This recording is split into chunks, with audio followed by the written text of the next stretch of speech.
রমাদানে আমরা যা শিখলাম, যেটা করলাম, এটার ইম্প্যাক্ট যেন রমাদানের পরেও আমাদের মধ্যে থাকে।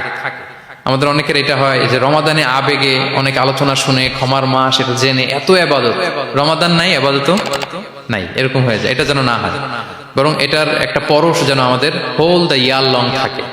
আরব শায়েখরা বলেন যে কুন রব্বানি লা তাকুন রমাদানি, রব্বানি হও, রমাদানি হও না। মানে রমাদান আসছে, তুমি রমাদান কেন্দ্রিক ইবাদত নিয়ে অনেক উচ্ছ্বাস, কিন্তু রমাদান শেষ, ইবাদত শেষ, এমনটা যেন না হয়।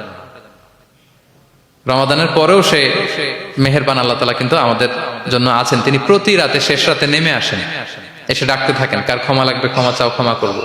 কে বিপদে পড়েছ বলো, আমি উদ্ধার করব। তো তিনি আরশের উপর থেকে প্রথম আসমানে নেমে আসলেন দেওয়ার জন্য। আমি ঘুম থেকে জাগতে পারলাম না, নেয়ার জন্য। এটা হইল? আমরা এতটা গাফেল যেন না হই।